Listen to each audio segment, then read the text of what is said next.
Yo soy Manuela Román, pertenezco a la Feria Franca de Ituzaingó, Cheretá, y tengo 65 años.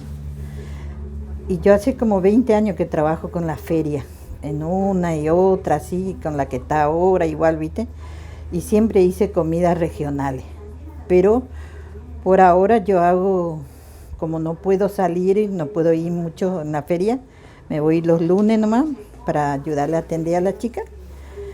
Y después ahí nos emprendemos con Cocinero de Liberá, también que nos dio una mano para poder promocionar nuestra comida típica, como ser todas las cosas. Acá en la feria se hace toda esta comida, de boría, locro, y sopa paraguaya, chipa, todo lo que hace, ¿no? Lo que salga ahí. Y así nos empezamos con el microemprendimiento. Y ahora, por ejemplo, hoy estoy haciendo un borí para el mediodía, ¿viste? Para comer. Soy la cocinera de casa.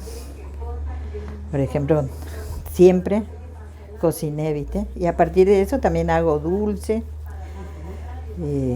de toda clase de dulce, tortas. Me pide que cocina a veces para 50, porque como ya soy sola, ya no hago mucho. A veces traigo otra chica y me ayuda, ¿viste? Un poco. Como que uno está actuando por ahí, ¿viste? Como que vos estás cantando y alguien te dice, bien, cantás muy bien. Así me siento también cuando estoy cocinando, ¿viste? Yo la cocina no me canso. Capaz vos me mandás a lavar un plato, ahí me duele enseguida la cintura. Pero cocinar yo no me olvido. Yo a veces miro una receta en la tele y eso se me queda grabado ya. Ya no sale de mi cabeza. Así a los 2, 3 días o a la semana vos me decís, ¿a qué no me desafías y me decís, no me sale, no cocinar lo que viste el otro día en la tele? Y yo te hago exactamente porque se queda grabado en mi mente lo que es la cocina, ¿viste? Aprendí el borí, por ejemplo, con mi mamá, porque yo quería comer la pelotita esa, porque tanto no me crié con ellos, ¿viste? Porque como antes, ¿viste? Se criaba con otros para que te manden en la escuela, te llevaban otras personas.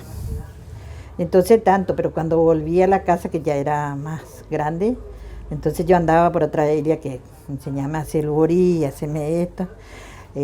La primera vez quemé toda la comida.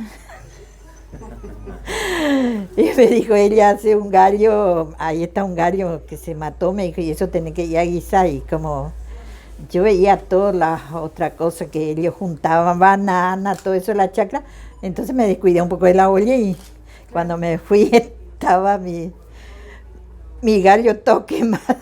Ese día no comí porque me dijo mi mamá que de castigo no iba a comer. Y ahí fue el toque que nunca más, que cuidé la comida y ahí empecé a hacer todo lo que ellos hacían, ¿viste?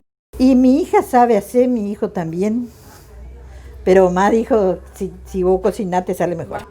Rehogamos el pollo, que le sellamos, como dicen, ¿no?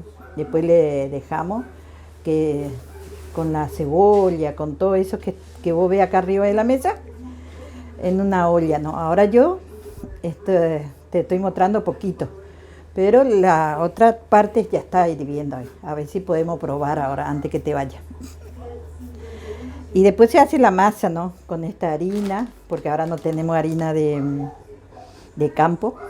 Trajimos uno del comercio nomás, ¿no? Y entonces con esto se moja, ¿viste? Se pone acá la harina y se moja con este caldo que te muestro que se hace con el pollo todo, ¿viste? El caldo este. Con este se moja y se hace esta masita. Y los ingredientes, lo que más... Ay, ¿para qué? Mi anteojo cae. Lo que más se usa en eso es cebollita de verdeo, zapallo, mandioca y todo eso el proceso, ¿no? Hoy no pudimos, lleva en la masa queso, huevo, y si no alcanza eso le agregamos un poquito de leche. Y se hace toda la pelotita y ya está. Esto se pone en vez del fideo, ¿viste? En vez de hacer un guiso se pone estas cositas de harina. Que espero que salga pronto para que vos pruebe un poquito. Y más o menos me tarda hacer esta comida 3 horas, lo mucho que te lleva, ¿viste? Porque se hace con gallina, no es pollo así nomás, ¿viste? Se hace con gallina casera. Esto se hacía antes en el campo, ¿viste? Se mataba una gallina y se hacía. No sé, y después nos servimos nomás y comemos.